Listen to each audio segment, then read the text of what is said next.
Submersion marine, infiltration d'eau dans les falaises, retrait-gonflement des argiles. Autant de phénomènes qui s'intensifient ces dernières années dans les Hauts-de-France et dont le nombre devrait encore augmenter. Les habitants du territoire n'ont plus le choix. Face au changement climatique et à la menace de l'eau, il faut maintenant s'adapter. Donc il y a la première qui s'est arrêtée à peu près ici, on va dire. Il y avait à peu près 50 cm d'eau dans toute la maison. On a eu la deuxième qui est arrivée à peu près ici à 1,10 m. Et là, la troisième qui est arrivée entre 1,35 m et 1,40 m. Novembre 2023, Pas-de-Calais, 3 inondations en un mois et demi. La Halle, la Canche, la Hemme et la Lys sortent de leur lit. La faute aux pluies exceptionnelles qui s'abattent sur le département. Céline avait acheté cette maison à Blandec 1 an auparavant. Elle a aujourd'hui dû la quitter et ne peut même plus y entrer. L'eau a cédé la place aux champignons. Oublier, on ne pourra pas oublier, ça restera toujours. Le temps fera, je pense que ça diminuera la blessure, mais ça reste notre maison. Donc il y aura toujours une part de nous avec cette maison et ça fera quand même toujours mal de se dire il n'y a plus quoi. Céline et sa famille sont aujourd'hui ce que l'on appelle des déplacés climatiques. Elle a racheté une maison à quelques kilomètres et ses critères ne sont forcément plus les mêmes. Pas près d'un cours d'eau, assez éloigné pour se dire que même si ça revient, on ne sera pas touché. Donc avec un minimum quand même de mètres au-dessus de la mer, on va dire, pour éviter de revivre ça.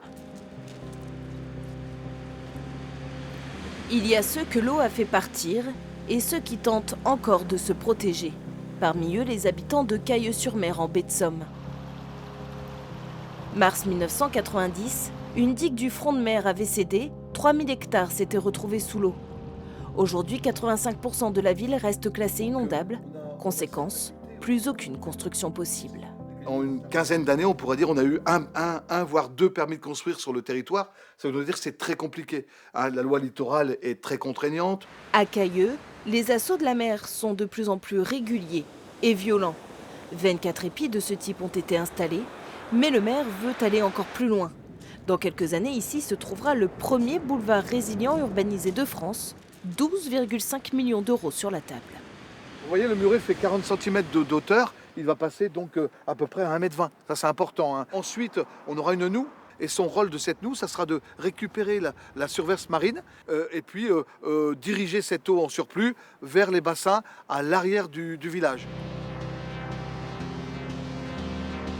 Protéger les habitations grâce à la digue, mais aussi sensibiliser les habitants en cas de gros épisodes.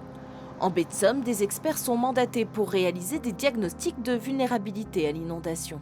L'objectif, ça va être d'identifier les différents points de vulnérabilité, à la fois au niveau de la structure, donc de l'habitation, mais également sur le plan organisationnel.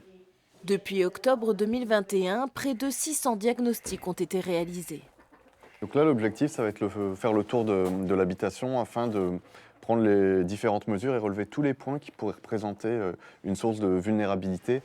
Nicolas va s'appuyer sur ce qu'il voit, mais aussi sur un relevé topographique de la maison réalisé avec un géomètre. Alors là, il n'y a aucun doute potentiel sur le fait que ça puisse être une entrée d'eau en cas d'inondation. Maintenant, est-ce que l'eau arriverait jusque-là? Pour le moment, on ne peut pas le déterminer. Ici, on pourrait installer par exemple un dispositif d'occultation d'aération, mais temporaire, c'est-à-dire installé uniquement en cas d'alerte. Hauteur de la chaudière, des prises électriques. L'intérieur de la maison est lui aussi passé au crible. Donc je mesure la hauteur également des fenêtres. L'intervention de Nicolas est gratuite pour Françoise. Si elle décide de faire les travaux dits essentiels, le devis s'élèvera à près de 9 400 €. 80% de la somme est subventionnée par les pouvoirs publics. Sur le littoral, il y a donc des problèmes d'inondation, mais aussi d'érosion. À Holt, les falaises sont le symbole de la ville, mais aussi sa plus grande vulnérabilité. En 1979, 9 maisons sont tombées à la mer avec un pan entier de falaises, des pans qui se décrochent encore régulièrement aujourd'hui. En 2014, l'État a mandaté le BRGM, Bureau de recherche géologique et minière, pour réaliser des études. Il a identifié plusieurs bâtiments en situation à risque à plusieurs échéances, allant de 10 à 30 ans, selon les aléas climatiques. L'un des quartiers les plus touchés serait celui du Bel Air. Sa route d'accès se trouve à quelques mètres de la paroi rocheuse. On est dans l'urgence là quelque part? Non, on n'est pas dans l'urgence immédiate, mais je dirais qu'il faut accélérer le mouvement. Un peu plus dans les terres, à Ornois-le-Bourg dans la Somme, c'est le phénomène du RGA, retrait-gonflement des argiles, qui inquiète. 20 millions de Français y sont exposés. L'argile présente dans le sol se rétracte lors des périodes de sécheresse et gonfle avec de fortes pluies. Il provoque alors des mouvements des sols et donc des bâtiments qui se trouvent dessus. 40% des Hauts-de-France se situent en zone d'exposition moyenne ou forte. Dans ce bourg, une trentaine de maisons a craqué, y compris celle du maire, en 2018. La maison d'Albert a elle aussi craqué. Ses fissures sont moins impressionnantes, mais pas moins inquiétantes. Il se bat lui aussi avec son assurance depuis plusieurs années. Ils disent que c'est dû aux dilatations des matériaux, du soleil qui tape sur la façade et que ça fait travailler les...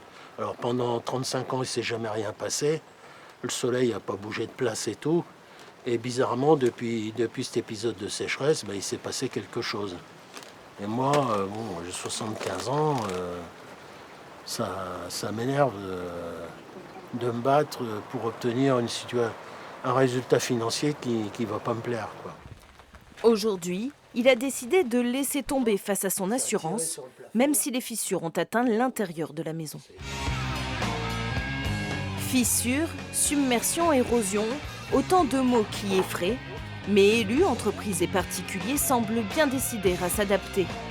Nous serons désormais tous obligés d'envisager notre habitat de manière différente face au changement climatique.